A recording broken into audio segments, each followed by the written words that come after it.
Então, nessa aula de hoje, dando continuidade às discussões sobre metodologia de pesquisa científica, né? A gente já fez uma breve introdução do que é metodologia, do que é pesquisa e do que é ciência. Como a gente está aprofundando nessa questão científica, que é a parte que nos interessa, nós fizemos uma aula, a segunda aula, que foi para a gente entender o que é metodologia científica na perspectiva da ciência, né, de forma mais aprofundada. Então, eu fiz uma apresentação de alguns tipos de conhecimento e aprofundamos um pouco sobre o conhecimento científico. Ok, bacana. Aquela segunda aula que vocês que estão aqui, pelo menos 4, fizeram a atividade, né? Então fica compreendido para mim que vocês estão entendendo o conteúdo a partir do momento que vocês fazem a atividade. E eu também registro a frequência também somente quando a atividade chega. Se a atividade não chega, pelo menos para os que não estão presentes, eu vou entender que não assistiram e tal. Mas no caso de vocês que estão aqui, é mais tranquilo. Ok? Poeira das Estrelas, a nova série do Fantástico, que vai em busca da origem do universo, desembarca hoje na Itália. Seguindo os passos dos grandes cientistas, o físico Marcelo Gleiser esteve na famosa Torre de Pisa para recriar uma experiência histórica. Domingo passado, na estreia da série Poeira das Estrelas, nós aprendemos que tão antigo quanto a história da humanidade é o desejo de compreender as nossas origens.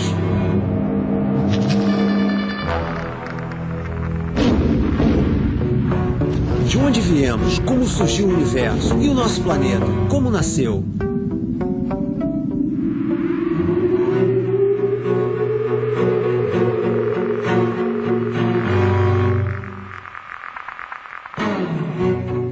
Cada cultura, cada religião buscou suas próprias respostas.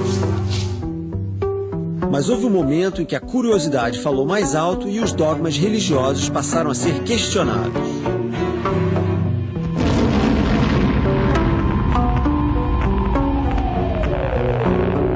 O nascimento da ciência é o tema do capítulo de hoje.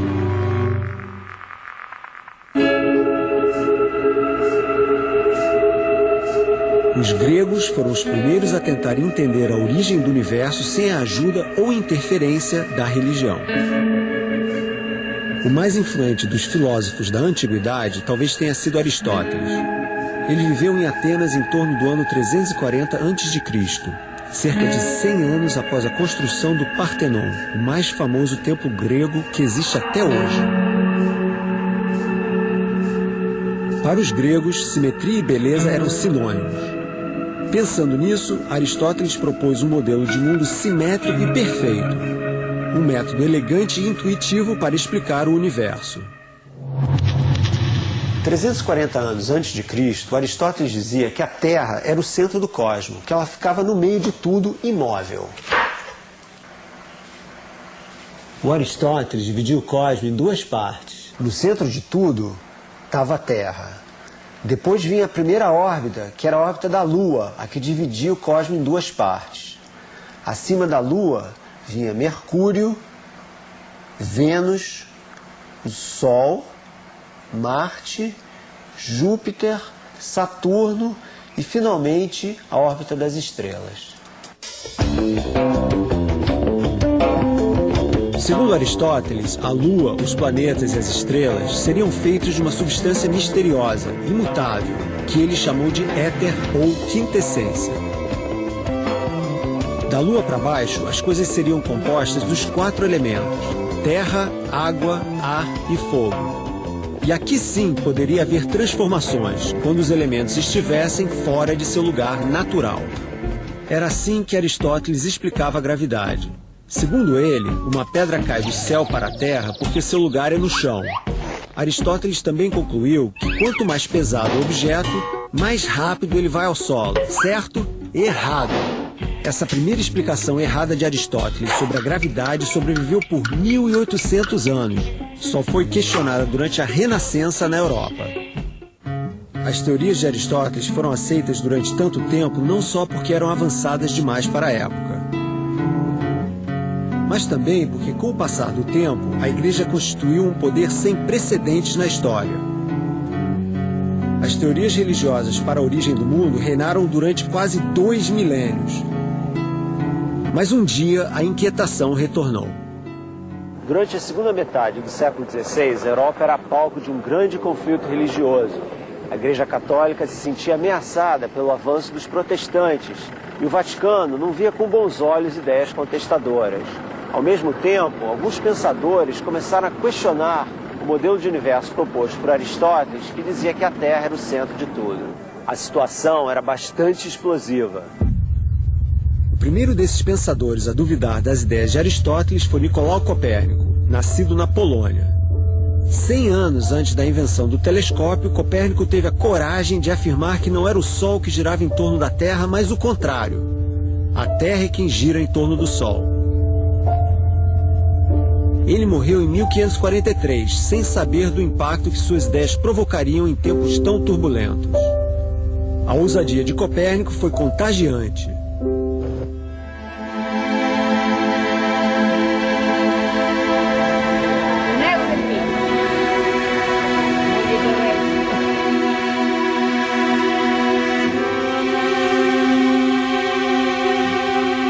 Aqueles que teimavam em contestar a Igreja Católica acabavam na fogueira. Aqui nessa praça, chamada Campo dei Fiori, em Roma, morreu queimado em 1600 o monge Giordano Bruno, que não só defendia as ideias de Copérnico, mas dizia que o nosso planeta era apenas um entre infinitos outros espalhados pelo universo. Mais cauteloso, mas não menos questionador, foi Galileu Galilei, físico, astrônomo e filósofo que nasceu na Itália, na segunda metade do século XVI. Galileu tratou de derrubar as ideias de Aristóteles sobre a gravidade de maneira científica, na prática.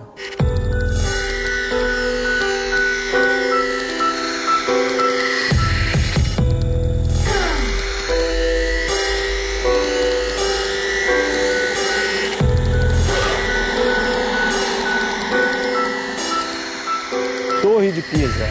Nesse local, a ciência começou a ver para crer. Diz a história que em 1590, Galileu fez uma experiência aberta ao público para demonstrar que Aristóteles estava errado, que o peso de um objeto não tem nada a ver com a velocidade da queda.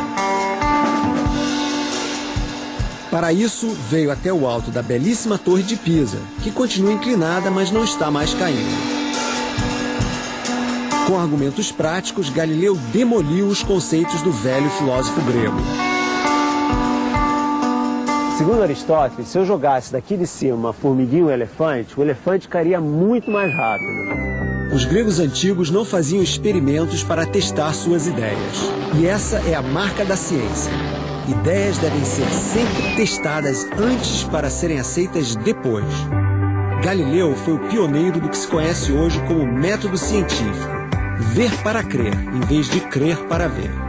Daqui do alto da Torre de Pisa, Galileu jogou 2 pesos diferentes ao mesmo tempo e os 2 chegaram juntos ao chão. Fato é que objetos de pesos diferentes caem ao mesmo tempo. Galileu não sabia explicar exatamente por que isso acontecia. O conceito de gravidade só surgiu anos mais tarde.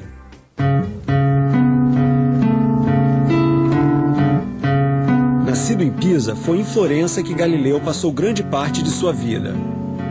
Aqui, ele não se contentou em estudar apenas a queda dos corpos. Já fazia algum tempo que ele estava intrigado com uma nova invenção de grande potencial militar: o telescópio. Galileu havia tido uma ideia tão simples quanto genial: apontar, pela primeira vez na história, um telescópio para o céu. O que ele viu foi um cosmo muito diferente daquele de Aristóteles. A nossa luz e suas crateras, o planeta Júpiter e suas luas, os anéis de Saturno. Um cosmo que tinha muito mais a ver com o modelo de Copérnico, com o Sol no centro e a Terra girando à sua volta, do que com o cosmo antiquado de Aristóteles. O problema de Galileu era que a Igreja Católica defendia o modelo aristotélico, em que a Terra era o centro de tudo. Galileu, devido à sua insistência de que o Sol era o centro do sistema solar, acabou tendo sérios problemas com a Igreja. Foi condenado em 1633 pela Inquisição e teve que passar o resto da vida em prisão domiciliar.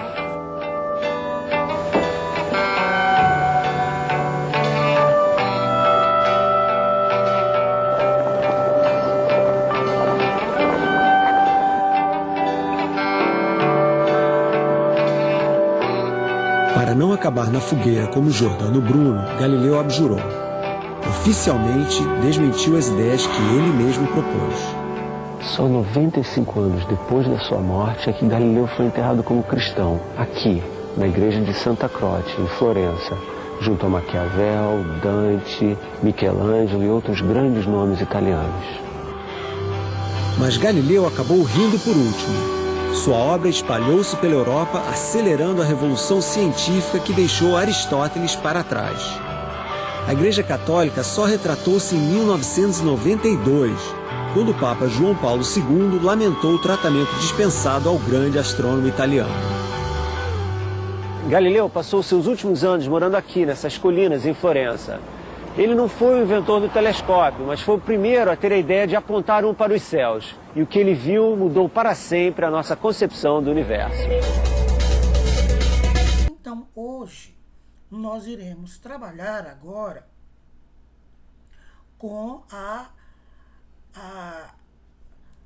história da ciência. A gente vai trabalhar um pouco com a história do conhecimento científico.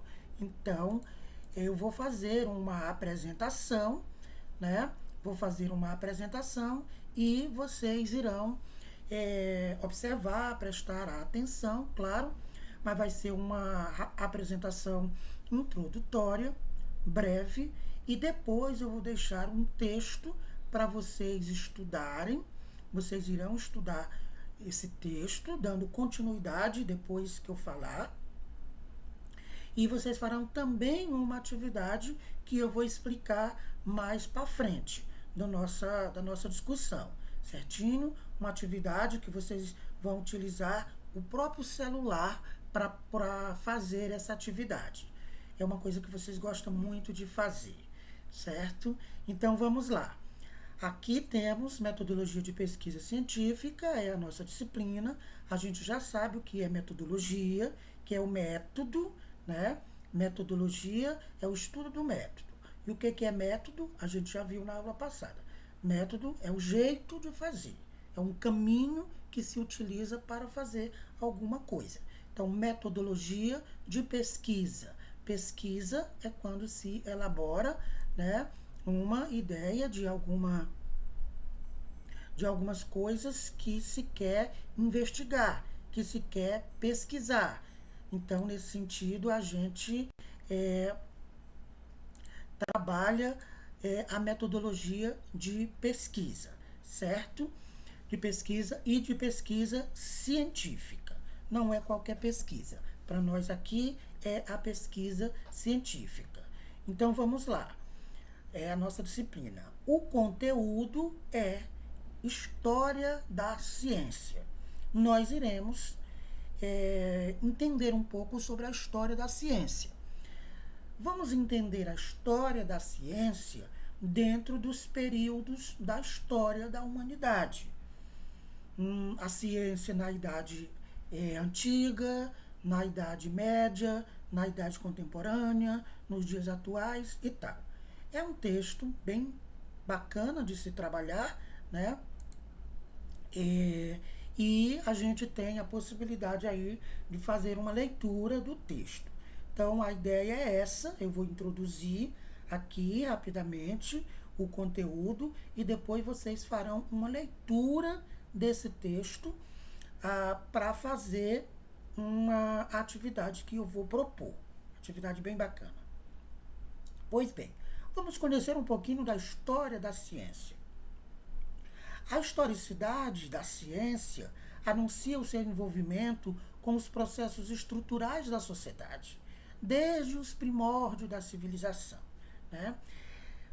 Essa não deve ser confundida simplesmente com a ordem cronológica de determinados objetivos que emergem no dia a dia, mas sim pelos acontecimentos que ocorreram ao longo da história.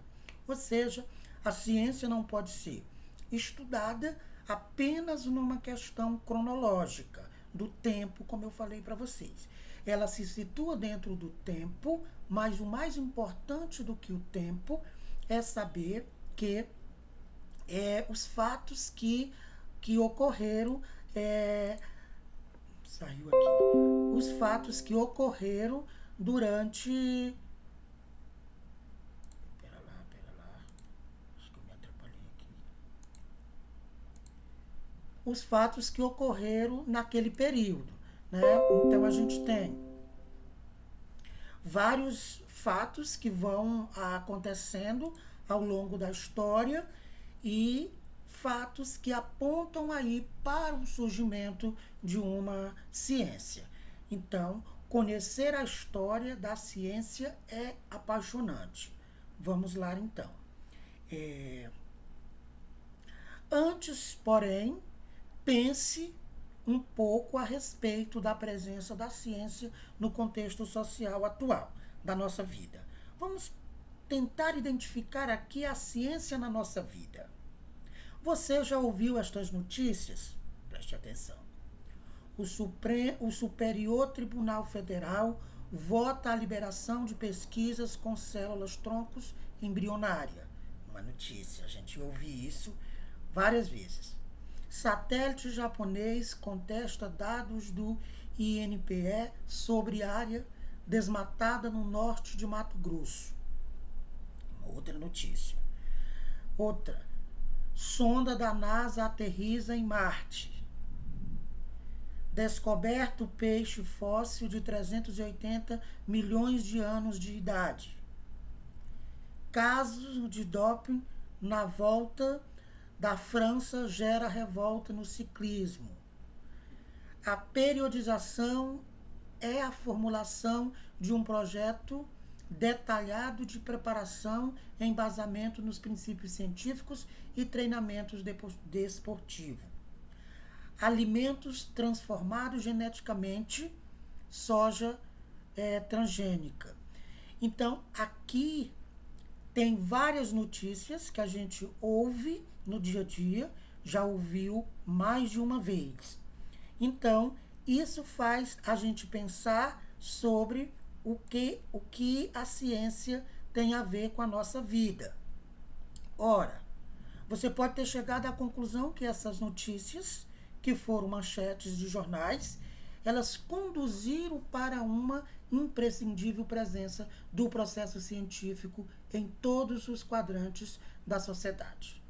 Quer seja na saúde, quer seja no meio ambiente, que seja no esporte, né, ou nas diversas áreas da nossa vida, a ciência está presente, né, como mostra as notícias ali.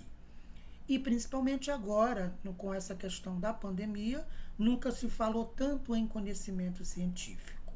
Nunca se precisou tanto da ciência agora com a questão da vacina, dos remédios, da doença e tal.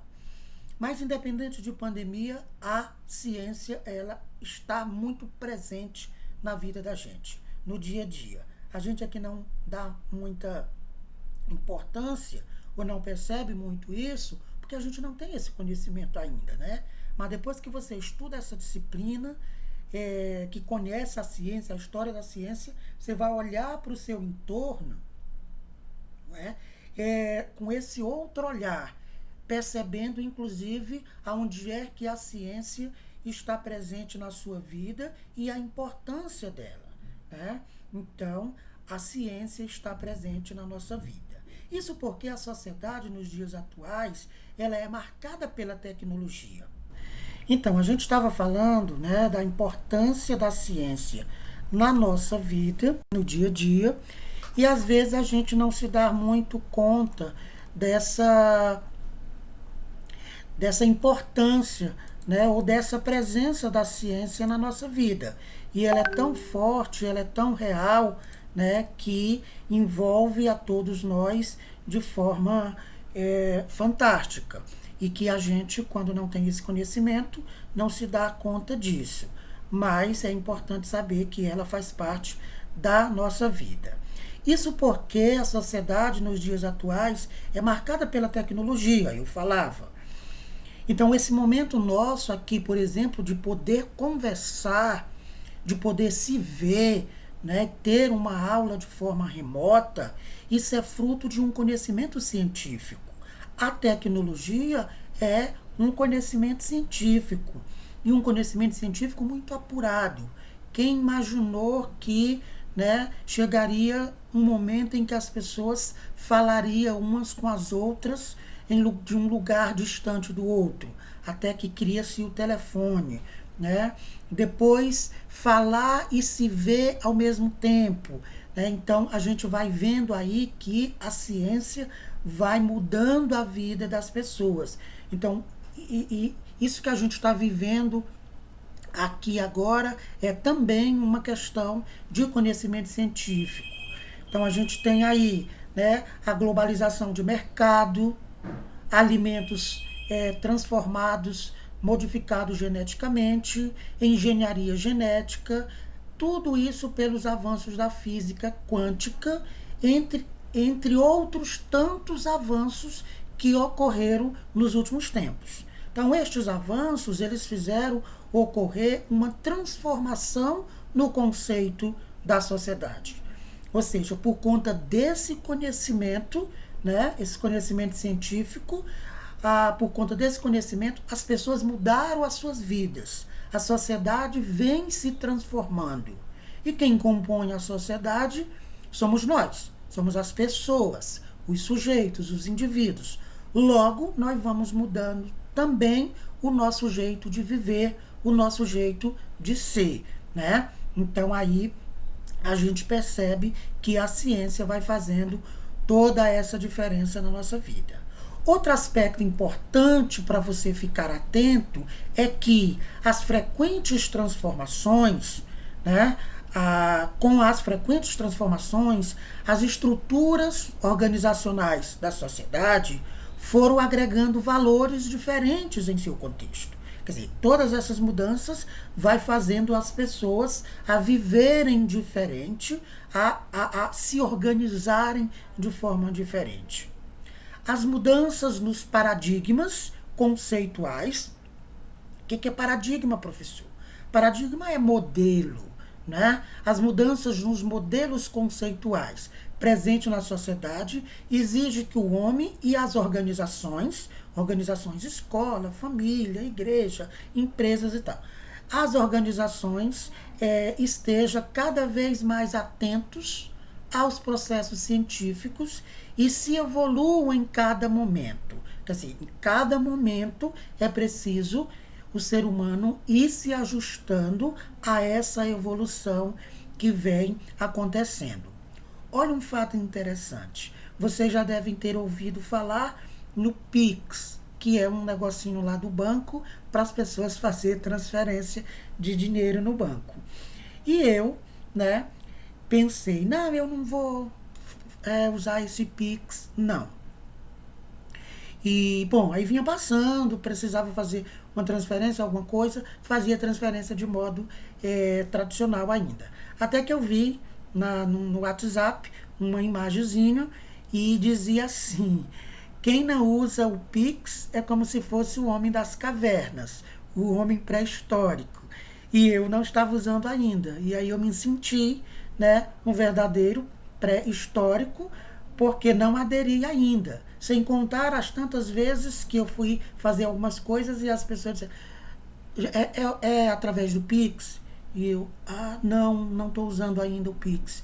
Então, quer dizer, a gente é, de certa forma, obrigado, não é, a se inserir nesse universo do conhecimento científico, da tecnologia que nos é proporcionada por esses meios, né? Então, nesse sentido, as mudanças desses paradigmas presentes na sociedade exigem que o ser humano e as organizações estejam cada vez mais atento a esses processos que vão evoluindo com o passar do tempo. Para bem entender a história da ciência, torna-se também necessário você despir-se dos preconceitos existentes. Ah, não, esse negócio de ciência, eu tenho preconceito porque o cientista é aquele senhor maluco, de roupa branca, dentro de um laboratório, que fica fazendo ciência, e ele tem os cabelão todo arrepiado, ele é todo feio e tal, né? Não, é preciso a gente ir desconstruindo, né, alguns preconceitos que existem aí. Então, a gente faz ciência quando a gente pesquisa as coisas, quando a gente constrói conhecimento, quando a gente faz um trabalho de cunho científico. Existem vários tipos de ciência, que depois vários tipos de conhecimento aí é ligado à ciência, várias formas de fazer ciência, né? Por exemplo, eu pesquiso o ser humano, eu pesquiso o processo de formação da consciência do ser humano. Né? E eu pesquiso de forma científica. Eu sou um cientista? De certa forma, sim. Eu não sou aquele cientista de ciência experimental, que vive num laboratório com os cabelos afuasados e todo com aquele estilo, né, do Albert Einstein. Então, é preciso ir desconstruindo alguns preconceitos para a gente poder estar mais à vontade para entender o que é o conhecimento científico.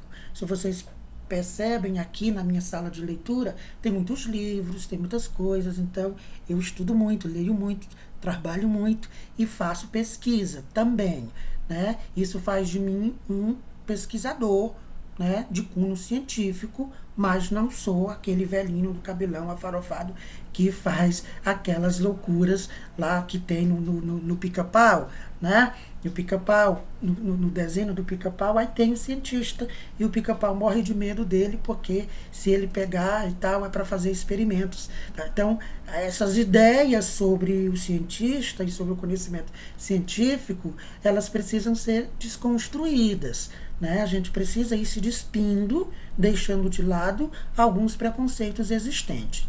Bem como o de considerar que a ciência não tem dogmas e tampouco verdades absolutas.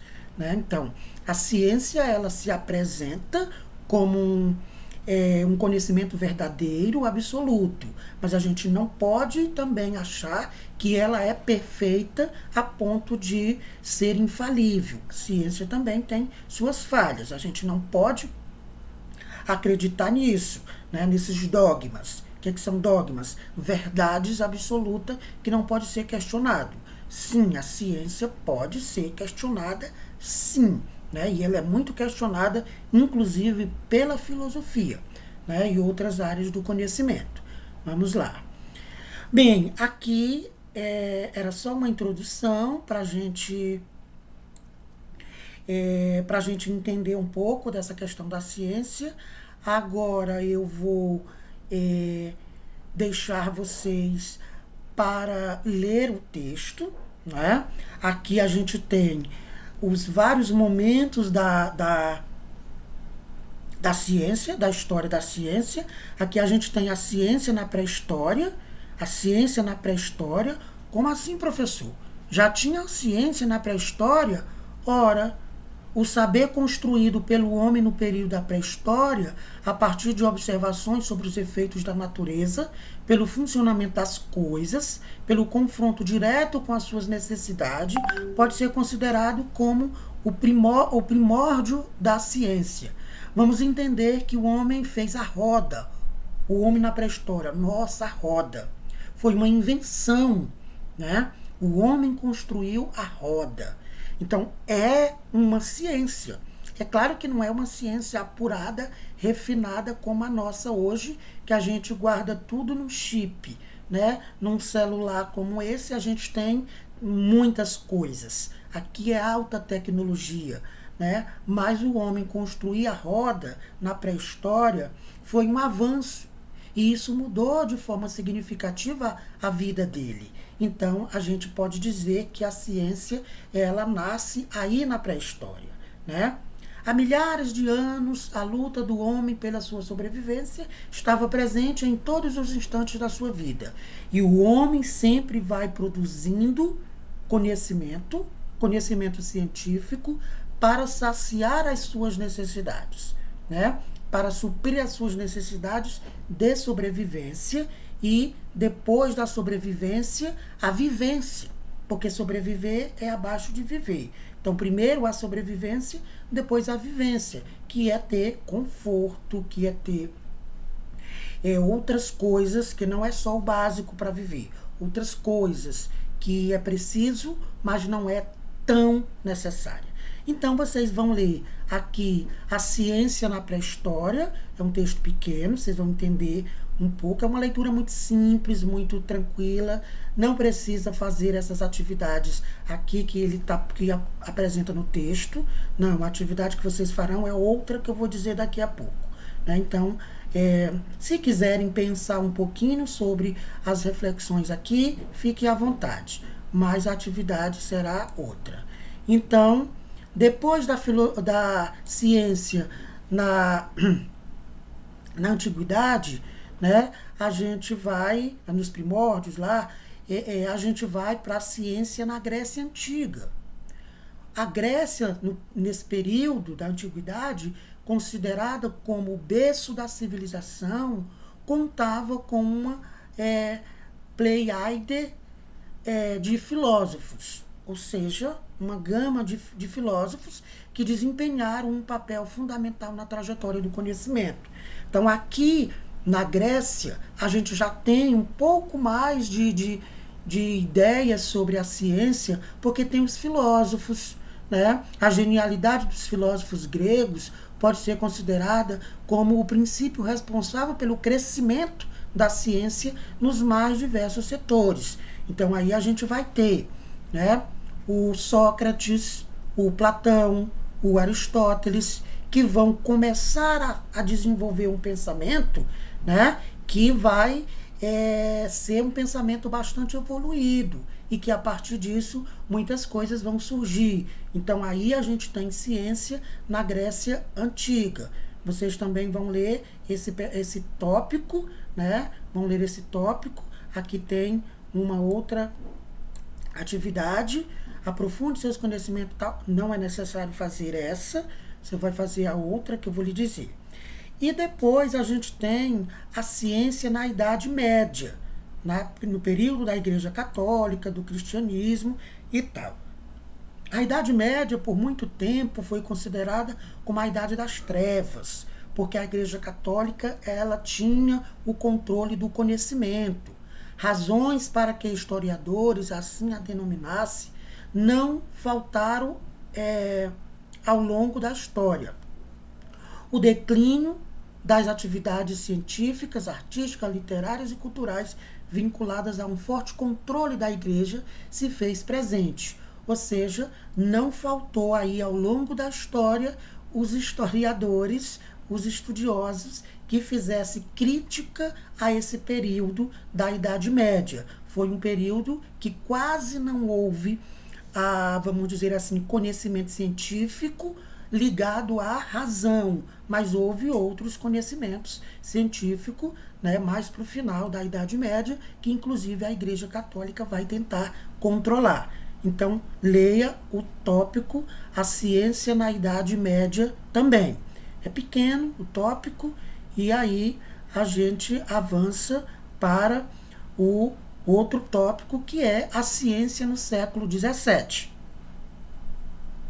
A ciência no século XVII, aqui ela vai, né, já tomando um corpo de ciência, dessa ciência que a gente conhece.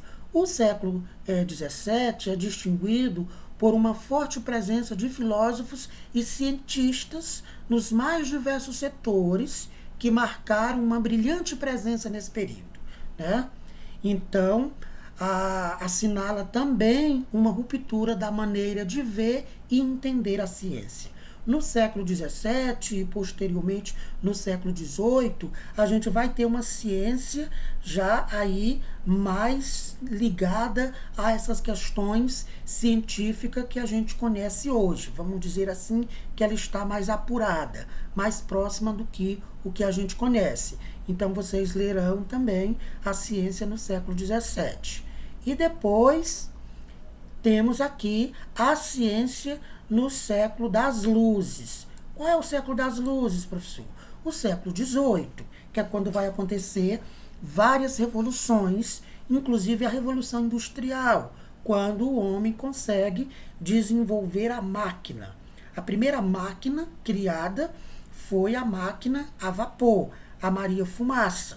E depois disso, o homem vai construindo outras máquinas até chegar no processo aqui de utilização dessas máquinas nas indústrias, para processar as matérias-primas e a partir daí fazer outras mercadorias que a gente conhece. Então, o século XVIII é considerado o século das luzes.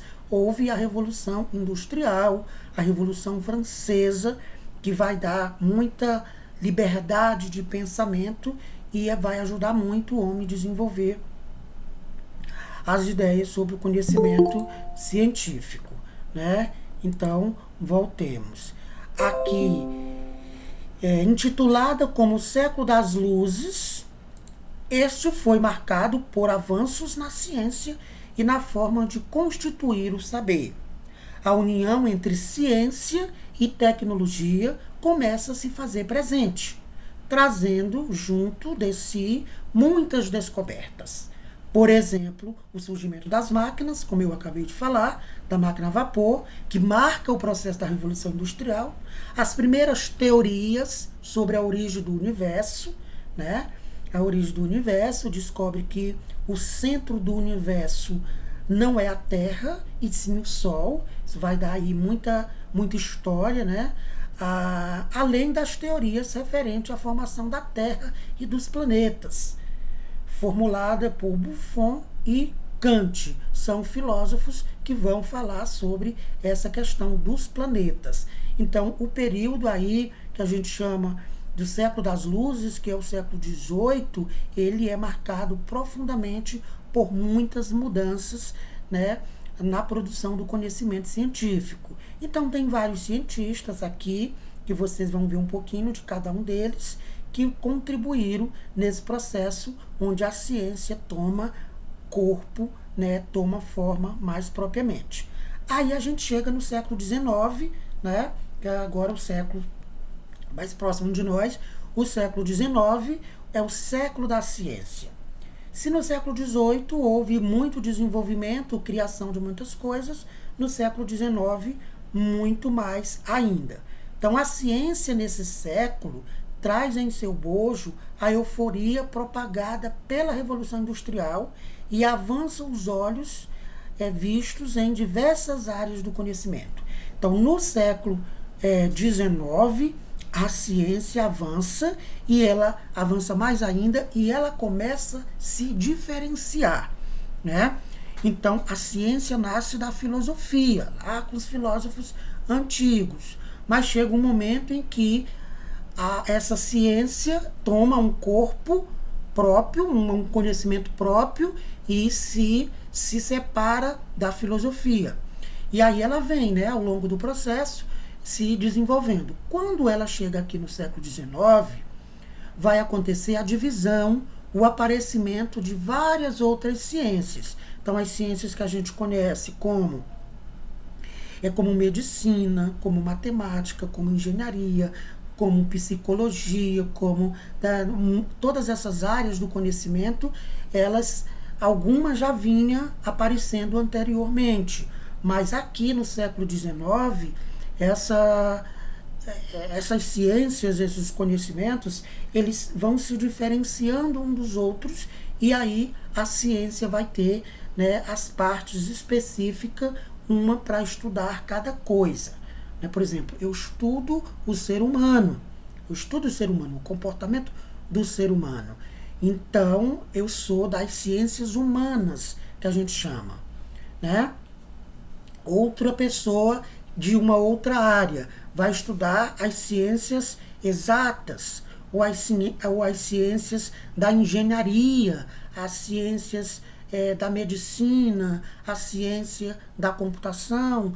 A minha ciência é a ciência humana, que eu estudo o ser humano, entendeu? Então a gente vê aí que a ciência no século XIX vai tomando essas definições. E hoje a gente tem várias ciências, né? A biologia, que estuda o ser humano na composição física, a filosofia, que é a minha área de atuação, estuda a formação do pensamento do ser humano, e assim cada uma vai estudando a parte específica da sua ciência, né?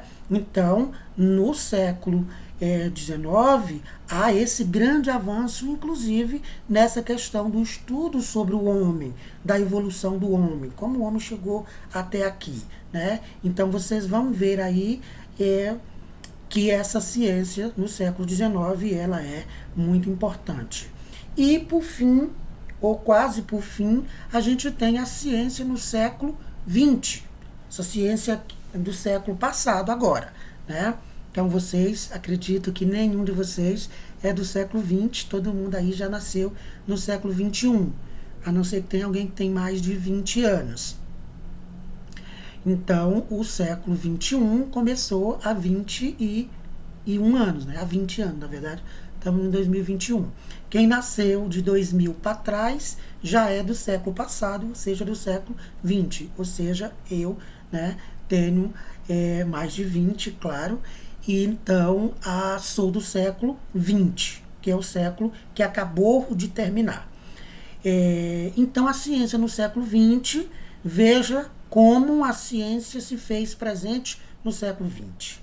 A primeira viagem do homem à Lua, né, foi, sem dúvida, um dos destaques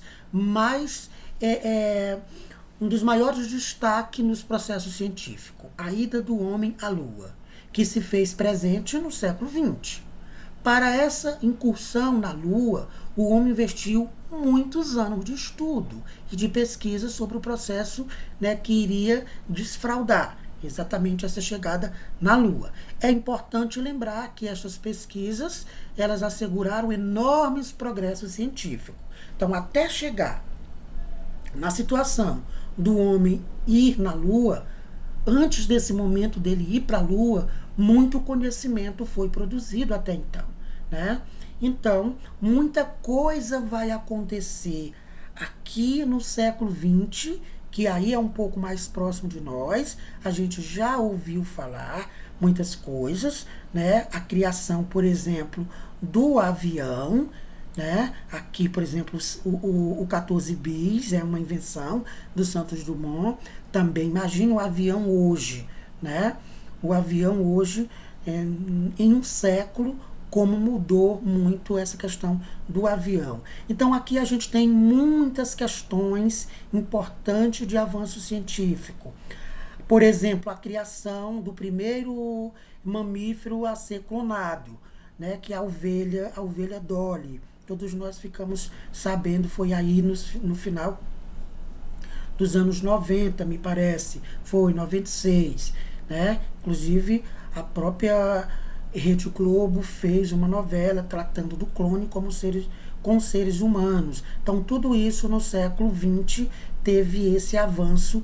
Aí a gente fica abismado com a possibilidade de coisas grandiosas que a ciência fez. Então, esse período traz grandes descobertas. É chamado até de tempos modernos, o século XX. Né? Então, vocês vão ler também o século XX, que vai até os dias de hoje.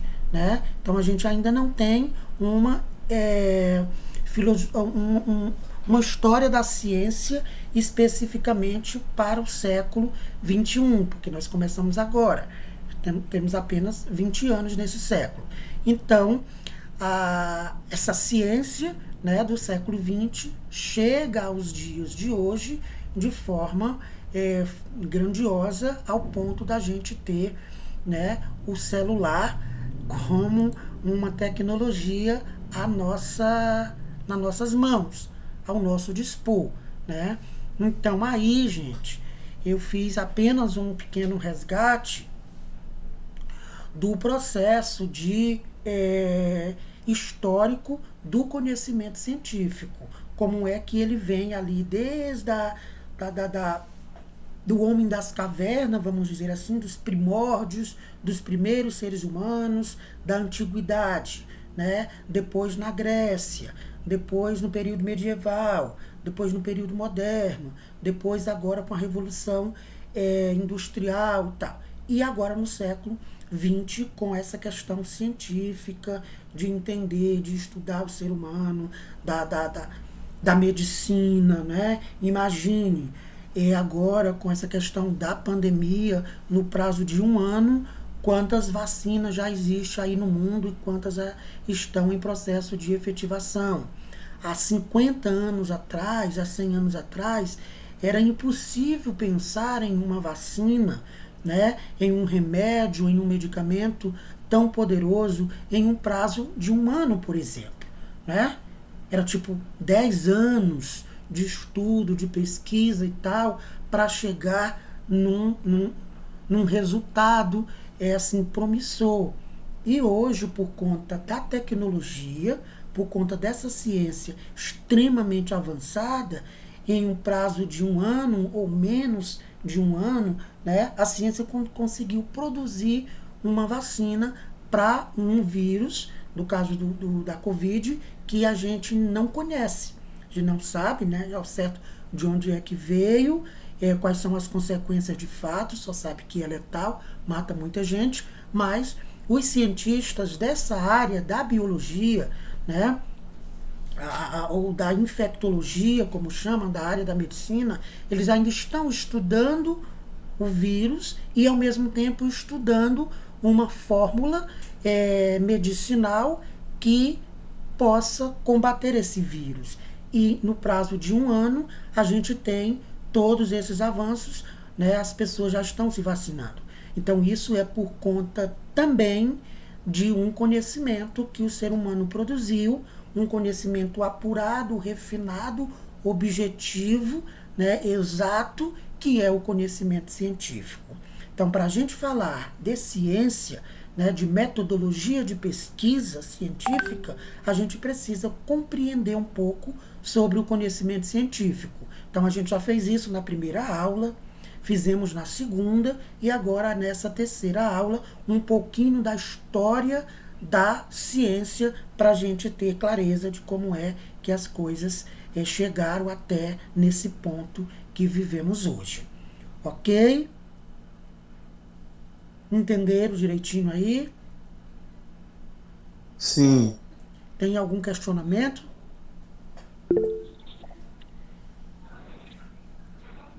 Ok, disse a Milene. Kathleen quer perguntar? Não. Tá tudo entendido. Né? Então, o que nós fizemos foi só uma rápida introdução. Agora vocês irão aprofundar. Como, professor? Vocês irão estudar o texto. Eu vou mandar o texto para vocês agora no PV e vou colocar no grupo também. Vocês irão ler o texto, os tópicos, ciência na unidade, ciência na unidade. Vão ler, acho que são 5 ou são 6 tópicos. Diga, Kathleen. Seu microfone está... Ok. Quiserem falar, só ligar o microfone. Então, vocês irão ler o texto. Não é um texto difícil de se ler, nem longo. Você vai ler o texto e fazer anotações dos tópicos, né? Acho que são 5 ou são 6 tópicos, lá todos os tópicos e vocês irão gravar um áudio para mim. Vocês irão gravar um áudio para mim, eu quero ouvir, né, a voz de vocês. Vocês falando rapidamente o que você está entendendo sobre cada um desses períodos. Tipo assim, você vai ler o texto, né, os tópicos, e vai destacar algumas coisas e vai gravar um áudio no celular, isso vocês sabem fazer muito bem, né? E vai dizer: olha, professor, eu entendi que no período medieval a ciência se desenvolveu assim, assim, assim, de acordo com o texto, viu? Pode ler o texto, pode marcar no texto. A partir do texto, você vai fazer um comentário oral, gravando para me mandar, entendeu? 2 minutos, 3 minutos, 5 minutos, né? O tempo que você achar necessário para você falar rapidinho, um pouquinho de cada tópico daquele. Você acha que são 5 ou são 6? Você não precisa gastar 1 minuto com o tópico daquele, porque o tópico é pequeno. Você destaca ali algumas coisas, vamos imaginar meio minuto para cada tópico. Ok, vai dar 3 minutos, vamos pensar assim, se são 6 tópicos. Pronto, mais 3 minutos, 4 minutos, não tem problema passar. O importante é você me dizer aqui o que é importante que você destaca ali em cada período da história da ciência, ok? Aí você vai fazer isso depois que lê o texto e vai gravar e vai me mandar um áudio. Vai me mandar um áudio gravado para eu ouvir a sua voz e ouvir o seu comentário. Mas você pode, algum tópico que você não entendeu, você pode dizer também: professor, no tópico tal, eu não entendi aqui, quando ele está falando assim, lá. Entendeu? Aí eu vou ouvir o seu comentário e vou dar uma devolutiva para você. Se por um acaso algum tópico que você não entendeu, que você queira aprofundar. Tá entendido? A atividade é essa. Você vai me mandar um áudio gravado, não é? Fazendo um comentário sobre os tópicos da história da ciência. E aí, é possível?